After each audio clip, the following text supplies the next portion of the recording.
Shiv Sena UBT के रुकन parliament Arvind Sawant ने महाराष्ट्र हुकूमत और बीजेपी को आड़े हाथों लिया। साथ ही उन्होंने महाराष्ट्र के वजीर मंगल प्रभात पर भी सख्त तनकीद की। उन्होंने कहा कि बीजेपी सिर्फ नफरत की सियासत करती है, जात पात की सियासत करती है, हमेशा हिंदू मुस्लिम की बात करती है। उन्हें तरक्की से कोई लेना देना नहीं है। मुल्क में महंगाई बढ़ती जा रही है, डॉलर के मुकाबले में रुपये की कदर घट गई है और इसकी कोई फिक्र नहीं। सिर्फ नफरत पैदा करो और हुकूमत करो की पॉलिसी पर वो अमल पैरा है। अब इतना है तो भ्रष्टाचार जो चल रहे हैं तुम्हारे, उसके खिलाफ एक जबान तो खोलो ना, क्योंकि आप वो बिल्डर हो। आपके बिल्डर में मराठी आदमी को प्रवेश नहीं देते हैं, उसके बारे में बोलो ना कुछ। तो बोला हाँ, क्यों? उसका जवाब पहले दे दो। मराठी लोगों को जहां जहां भी आप बिल्डिंग बनाते हो प्रवेश नहीं होता है, क्यों? उसका कोई जवाब दे दो। और नाम ही बदलना है तो भैया अहमदाबाद का नाम बदल डालो ना। दिल्ली में आज भी अकबर रोड है, उसका नाम बदल डालो, बाद में बात करो। समझे? ये नाम से कोई कारोबार बदलता नहीं। कारोबार के बारे में कुछ बोलते हैं, भाई इनको दवाई सही समय पे नहीं मिलती है, तो आगे चल के ऐसा कभी समय नहीं आएगा कि केम रुग्णालय को दवा के लिए तड़पना पड़े। तो दवाई मिलेगी, उच्चतम जो कोई यंत्र शब्द वो लगेगा, मशीन्स लगेगी, MIR की मीटिंग लगेगी या और भी कुछ लगेगा, इसका विकास करने की बात आएगी, वो करो ना। तुम्हारा धंधा यही है, जात पात धर्म, उसके पीछे जाते नहीं है। दुर्भाग्य है देश की, मुंबई की जनता और देश की जनता देखे भैया, इनसे छुटकारा पा लेने तो देश को खड्डे में डालने का काम चालू है। देश की प्रगति की बात नहीं। आज डॉलर के बारे में कुछ नहीं पूछा आप लोगों ने, क्यों नहीं पूछा उनको? अरे भैया डॉलर का भाव क्या हो गया? हाँ, 90 रुपए 97 पैसा, 91 रुपए। डॉलर का भाव जब गिरता है, बढ़ता है, तो इसका मतलब कहाँ गए हूँ? जरा इतिहास बताओ ना भैया। तो देश की प्रतिभा मलिन होती है, ये कहने वाले प्रधानमंत्री थे भैया। आज $1 91 रुपए आ गया। हा? कुछ नहीं, उसके ऊपर नहीं बोलेंगे। जहां जहां गलत है, छुपा है, काम नहीं करते हैं, सेवा की बात नहीं। रियासती वजीर मंगल प्रभात लोधा ने किंग एडवर्ड मेमोरियल हॉस्पिटल का नाम तब्दील करने की सिफारिश की है। मुंबई में मीडिया से बात करते हुए उन्होंने कहा कि ये गुलामी की निशानदेही करता है, इसीलिए हमने म्युनिसिपल कॉरपोरेशन को नाम बदलने की सिफारिश की है। अब हतमी फैसला उन्हीं का होगा। नागरिक मेडिकल सुविधा केंद्र बनाना चाहिए, उसमें सरकारी योजनाओं का लाभ भी लोगों को मिले, इसके बारे में कक्ष मिलना चाहिए। 2, एक ऐसा कम्युनिकेशन सेंटर बनाना चाहिए जिसमें हमारे यहाँ के डॉक्टर, विद्यार्थी और पेशेंट दोनों ही जो आर्टिफिशियल इंटेलिजेंस के माध्यम से सारी दुनिया के अंदर मेडिकल में जो प्रगति है उसका लाभ कंसल्टेशन के रूप में ले सकें। और तीसरी मैंने ये भी सूचना दी है कि इसका नाम, जो हॉस्पिटल का नाम है वो GS हॉस्पिटल है, उसमें एडवर्ड जो नाम लिखा हुआ है वो एडवर्ड नाम हटाया जा सकता है। इसके बारे में महानगर पालिका विचार करे। कारण ये है कि ये हमारे भारत का नाम नहीं है, ये अंग्रेजों का नाम है, गुलामी का नाम है, इसलिए इसको हटाने के बारे में मैंने मेरे विचार प्रकट। शिवसेना यूबीटी के तर्जुमान संजय राउत ने ज्योतिष पठ के शंकराचार्य की तौहीन को हिंदुत्व की तौहीन करार दिया है। उन्होंने कहा कि उत्तर प्रदेश की योगी हुकूमत ने उन पर जुल्म किया है, ये ठीक नहीं है।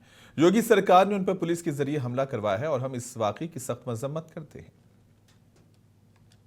देखिए, ज्योतिष पीठ के शंकराचार्य और जो बहुत प्रखरता से अपनी बात भी रखते हैं, इसलिए भी वो लोकप्रिय है। तो बहुत सी बातें शायद किसी को पसंद भी नहीं आती उनकी, फिर भी वो ज्योतिष पीठ के शंकराचार्य। जिस तरह से उनके ऊपर उत्तर प्रदेश में योगी जी के सरकार ने पुलिस द्वारा हमला किया है, वो बहुत चिंता का विषय है।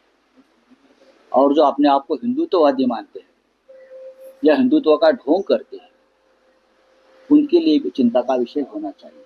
पूरे देश में उनको स्टेट गेस्ट, राज्य अतिथि का दर्जा मिला है। महाराष्ट्र में आए थे तो मातोश्री पर आए थे, हमने उनकी सम्मान, पूजा अर्चा सब किया। बाद में उनको निमंत्रित किया, मुख्यमंत्री शिंदे मुख्यमंत्री थे तो उनके सरकारी आवास पर वर्षा बंगले, और मुख्यमंत्री जी ने भी शंकराचार्य जी को राज्य अतिथि का दर्जा दिया। ऐसे शंकराचार्य के ऊपर हमला होता है और आज के एकनाथ शिंदे उनके ऊपर अपनी बात भी नहीं रख पाते, निषेध भी नहीं कर पाते कि आपके गुरु है। आपने उनके चरण धोकर तीर्थ प्राशन किया है वर्षा बंगले, आपने उनको राज्य अतिथि का दर्जा दिया है, तुम्हारे गुरु के ऊपर हमला हो रहा है, ये हिंदुत्व के ऊपर हमला है, लेकिन आप बात नहीं करते, आप निषेध नहीं करते। तो क्या है, ये है ढोंगी हिंदुत्व, नकली हिंदुत्व, बोगस हिंदुत्व, स्वार्थी हिंदुत्व। महाराष्ट्र में सियासी कशीदगी के दौरान भारतीय जनता पार्टी ने शहर में मुतअद्दिद होर्डिंग्स और पोस्टर्स लगाकर अपना पैगाम आम किया है। होर्डिंग्स पर मराठी जीत, मुंबई कर जीत, महाराष्ट्र जीता, हिंदुत्व और तरक्की का एजेंडा जीता, शुक्रिया मुंबई लिखा है। बीजेपी ने यह पोस्टर ठाकरे ब्रदर्स के खिलाफ लगाया है, जो अपने आप को मराठी शनाख्त जाहिर करते हैं। बीजेपी का कहना है कि हिंदुत्व और तरक्की का एजेंडा अवाम के एतमाद का मजहर है और यही वजह है कि उन्होंने मुंबई में अपनी फतह को नुमाया करने के लिए ये होर्डिंग्स लगाए हैं।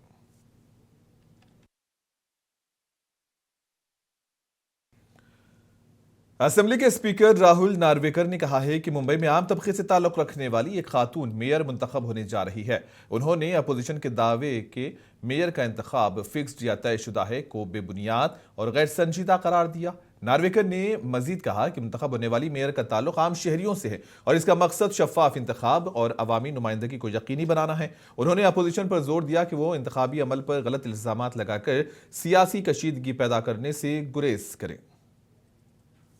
अभी क्या है, ट्रांसपेरेंट पूरा लॉटरी हुआ है, पूरा प्रोसेस फॉलो किया है। अभी तकरार हार के लिए बहाने तो लगते हैं, नहीं कोई रखा नहीं गया है।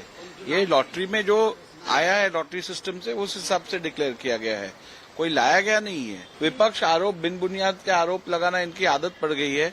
जब खुद जीतते हैं तब ईवीएम बराबर रहते हैं, हारते हैं तब ईवीएम में उनको दोष दिखाई देना चालू होता है। तो ये सब बिन बुनियादी बातें हैं, इसके ऊपर क्या बहस करना। केवल फिक्स किया था कहना आसान है, आप दिखाइए, आप सबूत लाइए, कैसे फिक्स किया था, कौन फिक्स किया था, तब मानेंगे। बिन बुनियाद के ऐसे आरोप लगाना बहुत आसान है।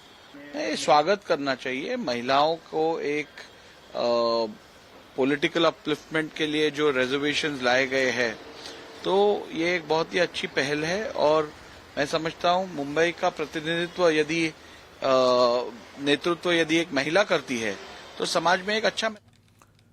मरकजी बजट 2026 को लेकर मुंबई के धारावी में चमड़ा सनत से वाबस्ता ताजिरों की नजरें हुकूमत पर टिकी हुई हैं। अमेरिकी टैरिफ के बाइस बरामदात मुतासिर होने के बाद ताजिर बजट में जीएसटी में रियायत, आसान कर्ज और बरामदात को फरोग देने वाली पॉलिसी की उम्मीद कर रहे हैं। उनका कहना है कि अगर बर वक्त इकदाम किए गए तो न सिर्फ सनत को सहारा मिलेगा बल्कि रोजगार और आमदनी में भी इजाफा होगा। मरकजी बजट 2026 को लेकर मुंबई के धारावी में वाक़े चमड़ा सनत से वाबस्ता ताजिरों में उम्मीदें वाबस्ता हो गई हैं। चमड़ा कारोबारियों को तवक्को है कि फरवरी में पेश होने वाला बजट इनके लिए राहत की खबरें लाएगा और बरसों से जारी मुश्किलात में कुछ कमी आएगी।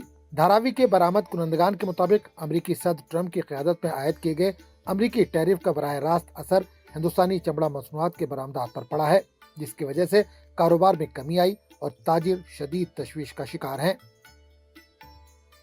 सरकार तो यही उम्मीद है कि जितना वर्कर है उन लोगों को सरकार से यही उम्मीद है तो कुछ बेनिफिट हो।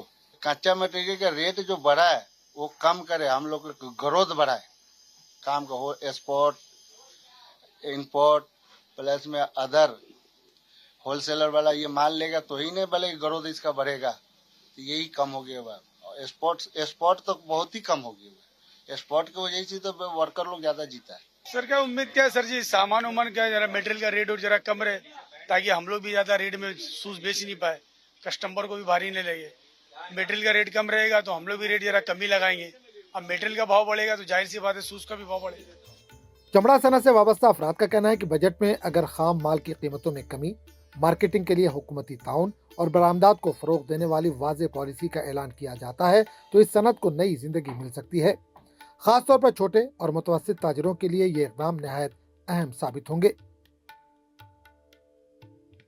इस बजट से सरकार से यही उम्मीद है कि सरकार थोड़ा इस पे कुछ रियायत दे और कुछ संशोधन दे और जीएसटी थोड़ा सा कुछ कम करे ताकि हम लोगों को कुछ इस पे सहूलत हो और हमारे जो वर्कर हैं, कारीगर हैं, थोड़ा उनकी भी सैलरी कुछ इस पे मतलब बढ़े ताकि उन लोगों को भी कुछ राहत मिले।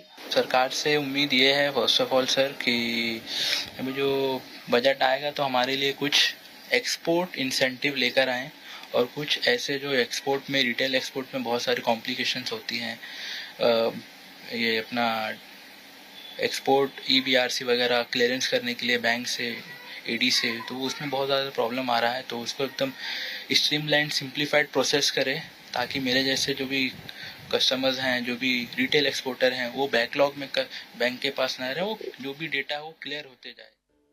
धारावी के चमड़ा ताजिर इस उम्मीद के साथ मरकजी बजट 2026 की तरफ देख रहे हैं कि इसमें ऐसे खुसूसी स्कीमों का ऐलान होगा जो इन्हें मौजूदा बहरान से निकालने के साथ साथ तवील मुद्दती तरक्की की राह भी हमवार करेंगे।